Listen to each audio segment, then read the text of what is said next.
So today's walk we're in the valley of Giedd, Giedd, probably heard of that. Doing a little walk through the woods, part of the Cap of Fun, walk to the trigpoints.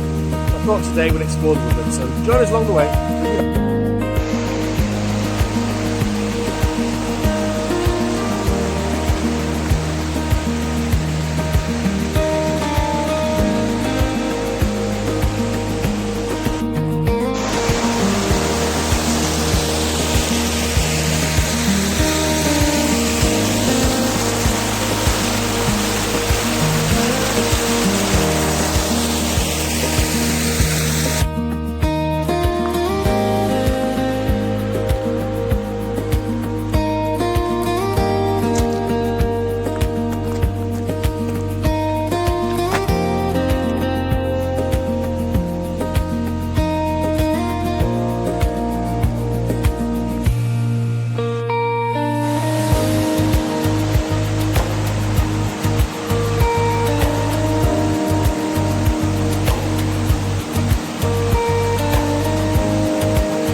Well, that track didn't go as planned.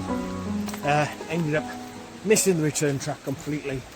A bit of bushwhacking, so according to the map, Google Earth, the track showing there's a vehicle turning point when I got to the stream, where on the backside of Cribeth. That wasn't there, so I had to found an old forestry track which I hadn't used for many years, all overgrown and boggy. So I followed that. It still didn't connect up where my map was saying I was on the right track. It was getting boggy and boggier. So I decided to bail it, found a stream coming down to the left, which I knew would line up with the Nant Kim CYM, the stream that's by the car park. and thought, sod it, let's just get down up the track. It didn't take too long, but I just don't like bushwhacking. But always keen to learn, get out and explore, discover something new, but definitely some nice forest tracks to wander around. Bye for now.